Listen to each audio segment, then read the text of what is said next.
I don't know that I've ever been this flabbergasted in my life by tech. You know, I don't think we ever talked about this, but when I was a kid, my neighbors would pay me to come and help them with their computer problems. Oh, really? They'd be like, my printer driver doesn't work. I was like, just go figure it out. I was like, got paid real well. It's great. And then this time with like this teleprompter and the Luna display and all this stuff, basically my mouse is upside down and I got my mouse caught. I got it caught in the wrong area. I couldn't get it back. Hello, and welcome to Talking Too Loud with Chris Savage, the show that's serving up the loudest takes on building businesses, top-notch products, and unforgettable brands. We're here, Sylvie. We're ready to rock. Ready to roll. And I have to ask you the question, what's got you talking too loud? What's got me talking too loud? A couple of things. So the first one I'll say, I started The Penguin. New on the show. Max. Okay. I went into it with zero expectations. I liked Colin Farrell's performance in the movie, The Batman. And yeah, went into it with zero expectations. Blown away. Blown away. I feel like it got the production value right, but it also got the writing right. And I feel like often the two shall not meet. It's like really high production value and shit writing. It's very hard to get it all to connect. Yeah. It drives me crazy. Yeah. This was like, it was beautifully shot. The set looks amazing. Colin Farrell is amazing. The script is good. The script is good. So I'm here to say, watch that. Nice. Watch it. Enjoy it. Awesome. What about you?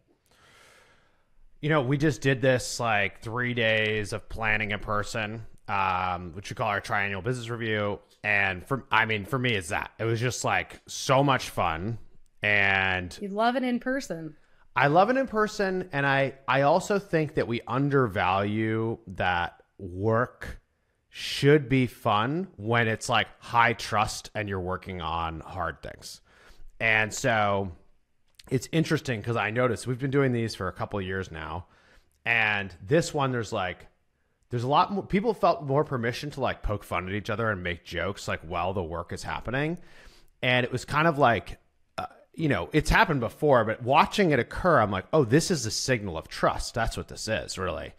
And like excitement about the things that we're working on and excitement about the things that are out there. And it's just like really honest, really direct, really great conversations. Made a lot of decisions, a lot of new stuff coming to Wistia, a lot of things we're going to be fixing and improving in Wistia. And yeah, it was just like, I was like a high. It was just like boom, boom, boom, boom, boom, boom, boom every day. So it was a delight. That's awesome because I feel like people can sense when it's like forced fun, when you're like, we're all here and we're doing trust falls. Yeah. And that's annoying and nobody wants that. But like to really build a team that knows each other, that kind of feeds off of each other. Yeah. That's an incredible feat. And then you have real fun. Yeah. But it's also like, it's a trope, what you're talking about, like the trust fall thing. I don't know if anyone does trust falls anymore. That's just what I saw on The Office. I don't know. But the thing that was funny with this is we were celebrating something and they got a piñata. And so like, actually they got 3. We hung one up and we're like, these are too nice to hang. So we'll just keep them, right? It's the first idea. They're too beautiful. And so everyone's like, oh, we're going to hit the piñata. And Brendan and I are on mics and we're like, oh, look at all this corporate fun. We're having corporate fun. And I think it's funny to say that.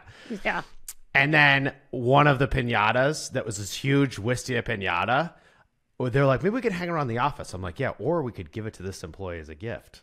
And they can have to take it back on a plane. And I think that's funnier. And so that's what we did. And it was just like so stupid. Fly with this piñata. Yes. But like the idea of someone winning a piñata they have to fly with as corporate fun was so silly and so funny. That is amazing. Yeah. Would TSA flag it? Like if it was going through the... Well, you know, the funny thing is they can see what's in there. It was full of candy and lotto tickets and a bunch of other stuff. So I don't know if he emptied it out. I don't know if he took it. I had to go to... That would be even better if TSA was like, sorry, we got to bust this open. Oh my God. Corporate fun. Corporate fun. Sometimes you got to corporate fun. Corporate fun. Wow. I love it. Now I want a piñata and candy. It's almost my birthday, so I'm talking too loud about that. It's also almost my birthday. Our birthday. I know, we're both Libras. Yes. Yeah, let's go Libra Town. Scales of justice. Did you see that thing about, oh God, this is such a bad, did you see that thing? It was basically like, I saw some analysis on like the zodiac signs, and like if there's any correlation whatsoever. It was like absolute zero correlation whatsoever. But I can't show you the study, so I can't really say anything. So I just this is a terrible aside. This is like telling a story. This one time I heard about this thing from somebody who's not an expert. Yep. Do you agree? You just did all that. I sure did. I sure did. Yep. Well, the other thing that I was thinking about that's got me talking too loud is growing a podcast, growing a show. Mm-hmm. And we're coming off of Inbound, which is HubSpot's huge tech conference. We did a ton of in-person interviews. We did a live episode with you and Brendan, all about going from point solution to platform. All of these things are going to be released on our feed. Very excited for people to be brought in. But we had a few chats with content creators, and some of them were talking about how they built an audience and how they grew their audience. And I was just thinking, like, I came from the nonprofit world, and it's rare to find like very growth-minded people at nonprofits, maybe, unless they're on the development team is kind of what I'm thinking. So I don't have that mindset. And coming into production and creative, I feel like I kind of brought the maintain mindset. And now I'm being thwarted against my will. No, I love it. Into a growth mindset. And it's hard and uncomfortable. And so I don't know. What is your advice for someone who's maybe like going from a non-growth mindset into a growth mindset? Wow, what a question. First of all, I think you really have been getting into a growth mindset. So I'm really trying. I've noticed a big difference. I'm really trying. And I think it's paying off. And I do have like kind of a rant actually on nonprofits, which is like, you know, nonprofits are evaluated on their efficiency and the dollar given to how many are like go to the cause. And personally, I don't think that makes sense, because like we should be more comfortable with the idea that like you give $1 and you think you want 98% of it to go to the cause. But what if like 80% of it went to the cause, but in general, there was way more money going through the nonprofit and many more people impacted? And I just personally think that I don't like that framework, because it also means like, hey, what if you have to pay people a lot because they're really talented and they have a growth mindset? Should they not do this work, or should they do it? Like, to me, it just seems like you should be able to pay people a lot, and you should be excited to give to an organization that basically has a bigger. That's my whole other rant. That's the first thing. It's an interesting rant. I'm nodding. I'm nodding a lot. And then, okay, so back to the question. I think a growth mindset is interesting because it's the opposite of what we are often taught in school. And what I mean by that is like, you know, what's rewarded in a traditional educational environment is you get A's, right? You get a grade. If you're always getting A's, you're doing a good job. And there is a correct answer. Okay. Right? I know a lot of the growth mindset stuff, you don't know what the answer is. Nobody does. And that's a good thing. Like, that should be celebrated. What that means is, in the quest for that answer, you're going to fail. Like, you're going to have stuff go wrong. You're going to get F's. You're used to getting A's all the time. You might get F's 20 times in a row. But when you get an A, you can tell, because numbers really move. Things really change. Customers talk in a really different way. And you might be doing something that no one's done before. You yourself might be doing something you've never done before. And so it's uncomfortable. But then suddenly your world is reframed once you've done the thing. That's super interesting. Like in life too, I'm just thinking about, anytime you do something that's like outside of your comfort zone and you flop. Yeah. And then you do it again and maybe it's a little better. Then you do it again and you find maybe it's worse. Or maybe it's worse, right? I mean, I think you have to look, it's like you try something, doesn't go, you try it again, it goes worse. Try it, it goes even worse. Now you're down on yourself. Right. Did you try it again? And I think, you know, it's funny. So my older daughter Zoe is 9. Okay. While we were gone at inbound, she started talking about doing a string instrument because there's a string instrument thing at school. And then this week I'm at Tabor and I come back and she's like, guess what, Dad? I'm going to play the bass. That is so rock and roll. So like upright bass. Whoa. Cello. Okay. It's a bass. Cello. And so she's so excited about this. She's ready to go. And it brings me back to my youth. And Zan, my wife, was like, did you ever play another instrument when you were a kid? I was like, yeah, I played saxophone. And for how long? It's like 3 months. And what happened? And I remember getting the saxophone, them telling me to practice. I'm practicing. I don't feel like I'm any good. And it just didn't come to me. It didn't sound like what I expected. Yeah. And so I just thought I didn't have the talent for it.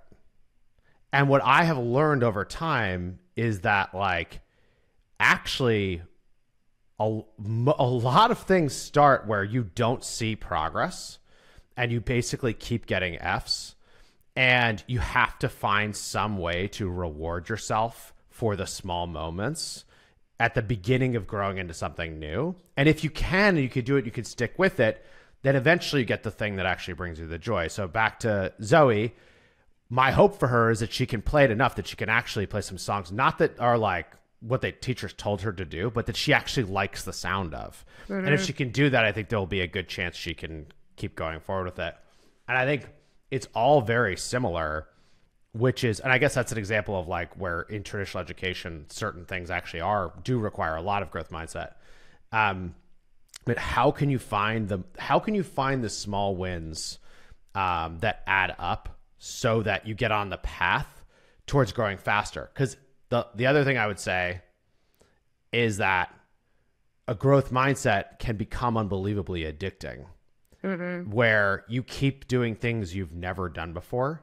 And the rush and the dopamine from that is so strong that it just starts drawing you in to do more and more and more of it, which is where I am at a lot. And I hope that people can find that. But it is it's very uncomfortable,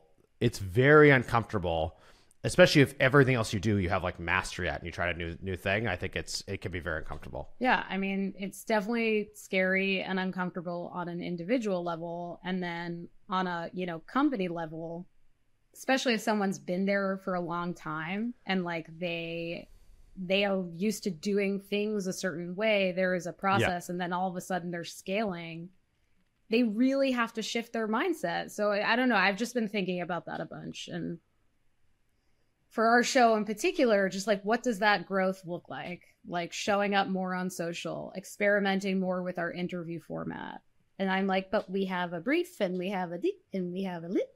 Now we're just shooting from the hip.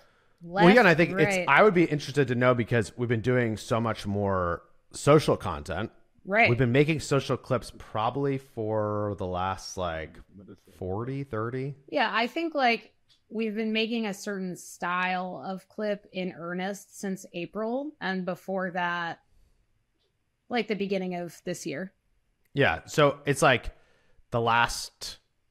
Yeah, sure. What you said. Yeah, so. Yeah. Like we finally have been finding a format that seems to work, which is finding like a small moment that we think is really exciting, really interesting, something educational, something funny, taking that moment, shortening it up with the pace, animating some of the concepts, putting that on social, and that has been working. And if you think about how many episodes and how many social clips we made, and how just being in it, doing it with stuff not working, and then figuring out how to make it work, we are on this exact path.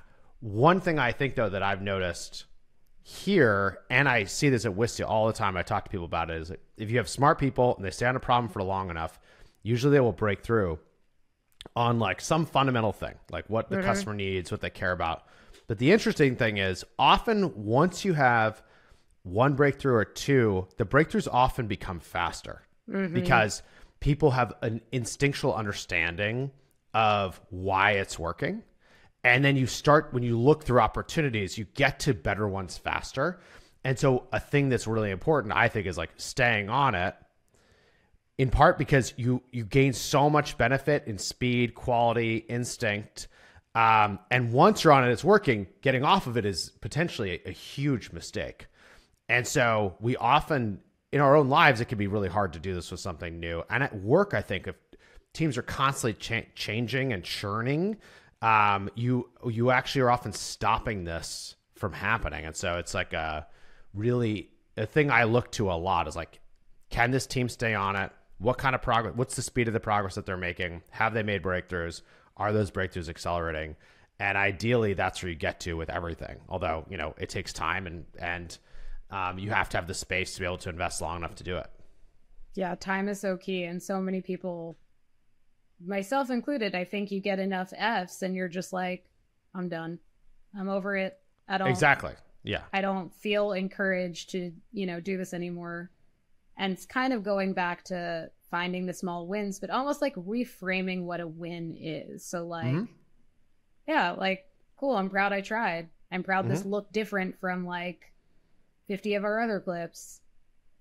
We got a like, we got a share. Exactly. So like, it's just really fascinating. And it is an ode to patience and experimentation and curiosity, really. So it's all those things. Sure is, Sylvie. I got poetic there. Odes. You sure did. You're always trying to throw an ode in. I am. Ode to accretion earn. Yeah. Any odes to inbound? I think it was just like, we talked briefly about this at the beginning, but running and gunning, shooting tons of stuff was so fun. I mean, we were just like, setups were happening quickly. We had, the guests were so great. That was, so fun to have these people on the show. Learned a lot. I'm like really pumped for everybody to see the episodes as they come out.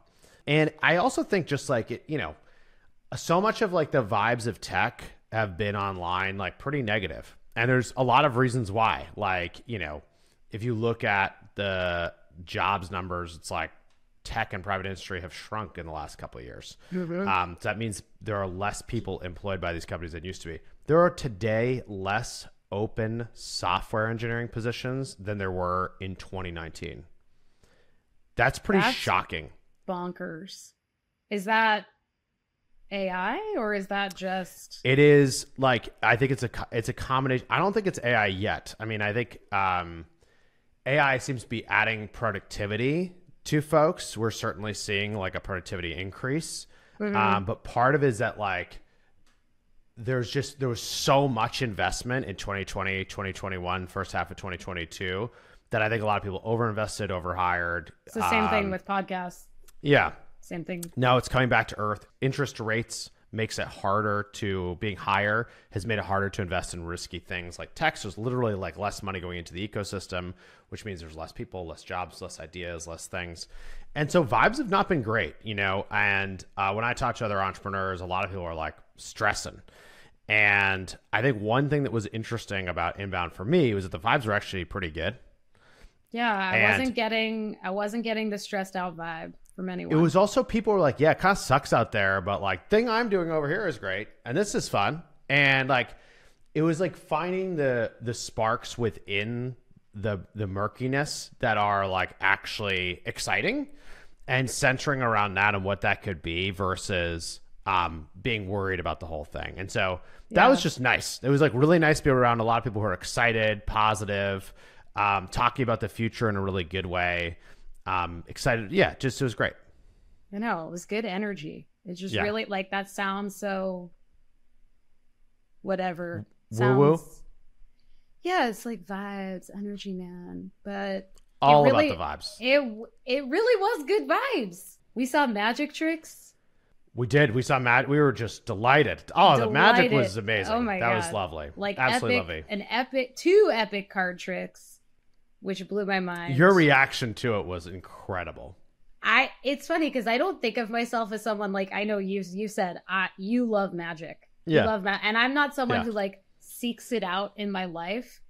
But thinking back, like my dad has always done card tricks like my whole life. And I freaking love them. And I know how to do one. Yeah. Really good one. Oh. I gotta do it. Nice. I gotta do it. That's awesome. No, it's funny. Magic is just a performance, right? And so it's like, it to me, it's just a different type of thing. It's a show. And a lot of it is like such people working so hard to make something really difficult look really easy. There was a trick I had been working on for a while that's like really, really, it's like very obvious and looks very simple and is actually very complex to make it pull it off. And it's funny because when I was working on it a lot, I could do it. People were like, wow. And if I don't keep up with the practice, which I haven't been, then it looks terrible. You could figure out what's going on. Yeah. And so it's just, yeah, I think it brings a smile to your face. I hope to see more magic. I hope we'll get that person on the show. I think we will. Yes. No spoilers. No spoilers. But yeah, that was very fun, very good vibes. And I know we're going to do more stuff like that. I think we should also say, for people who are still with us, I mean, please let us know what you think of these format changes we're making, the faster episodes that are coming out, other types of guests and topics you want us to cover. We're going to be experimenting and trying more stuff, and we want your feedback. So I think we've talked a lot about the email, where to send it, blah, blah, blah. I think just hit us up on LinkedIn. That's where we're getting the most action these days. You can just DM us on there or comment on something. Be very helpful. But I think that's it. I think that's it, Sylvie. Yeah. And our inbound episodes are coming out. I can't remember if I said this at the beginning. Twice a week, Thursdays and Fridays for the next 6 weeks. So more content in your feed. We hope you enjoy. Enjoy. Bye-bye.